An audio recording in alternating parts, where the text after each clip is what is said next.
Dan, welcome back to Exeter City. Is it a strange feeling to be back? Yeah, really strange. There's so many elements of it are still the same club that I left, but actually what's really pleasing to see is the way the club's evolved and really pursued an improvement in all areas, in the time that I've been away. I guess probably one of the biggest improvements is the training ground. You obviously left when we had that rotting, horrible chalet, and you've come back to this spanking new thing. Yeah, I mean, it's full credit to the club, really, in the sense that, it's so easy to spend that money differently. And I think it's, like I say, it's full credit to them for having a longer term plan and seeing the value that this adds to the players that we've got now, but also to the players that we can attract in the future. So I think it's a huge addition to the club. Obviously, you left us 2022, wasn't it? Went to Aston Villa, then you obviously went to Rotherham when Matt Taylor got the job there. How have those two experiences been for you? Yeah, very different to the previous 12 years before them. I've learned a lot about myself, but I think hopefully coming back to here, I've learned a lot that I can then apply to support the players, to support the management team, and to help keep moving this club in the direction that it's been going on over the last few years. Do you feel like you've learned so much more as well in your time while you've been away? Yeah, definitely. There's so many different areas that, when you're at Exeter, probably going away from there, actually it exposes you to different experiences, and ones that aren't always, the most enjoyable at the time, but actually once you reflect on them, you realise that you've learned a huge amount. And I suppose the most important thing with any experience is actually that you learn from it and apply those experiences to what comes next, and that's certainly what I'll be looking to do here. Obviously working at different levels, so with Villa and an academy, under-21 team, Premier League team, and then obviously did the Championship at the time with Rotherham. You've been exposed to different levels of coaching of different calibre of player. Yeah, like I say, it's I guess really you're always accumulating different experiences, and the people that learn the fastest are the ones that move on and progress to the highest possible levels, and that's certainly still my aim within my career. And I've definitely learned a lot over the last couple of years about developing players, about various different aspects of working in different levels, like you say.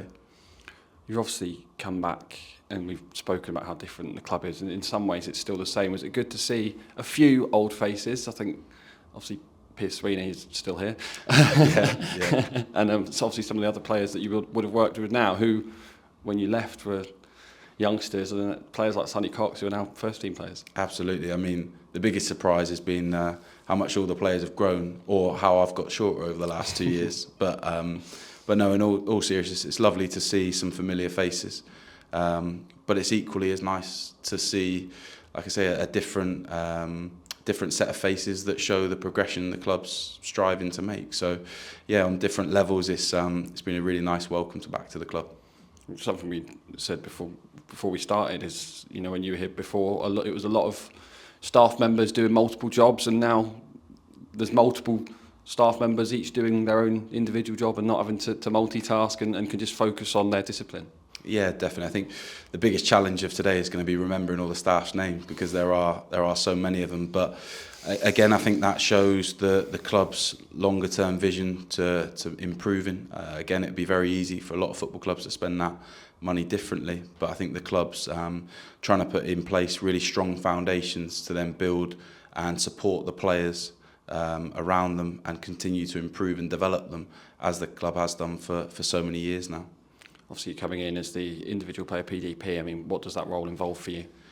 Well, very similar to the past, where I would be working with players that are spanning across from under 18s, 19s through to the first team players, because I think one thing that Exeter has shown over its time is that it believes any player can come here, improve, develop and progress within the club or progress outside of the club.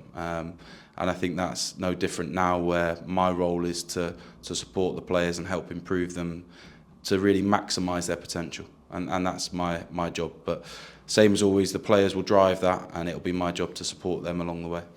When the opportunity arose to come back, I imagine Gary probably didn't have to do too much convincing. No, it was great to speak with Gary. It's the first time I'd really spoke to him at that point, and I was really impressed by by the way he works, by the way that he goes about his business, by his ideas for football and how he wants to develop the players.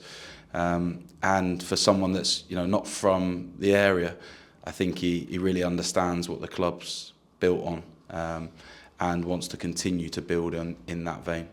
Do you think that's the benefit there really of having a shared ethos, and obviously you already understand what the club's about?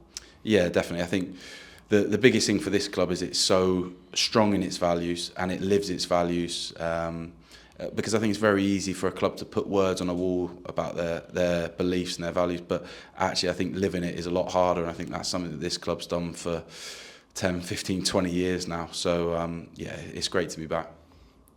Just to finish then, I imagine we spoke about some of the players who you knew as youngsters and now first team players. You must be incredibly proud to have played a part in that. Yeah, definitely. I think the biggest thing you realise when you move away is that it's always the player's journey. And I say that because players like Josh Key, Joel Randall, Archie Collins, I saw various players when we were in the Championship, and it was great to see, and you realise that they're on their journey and you're supporting that part of their journey.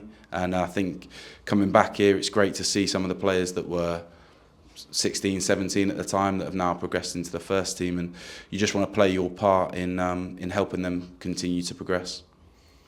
Well, Dan, it's great to have you back, and look forward to working with you again, and best of luck. Brilliant, thank you very much.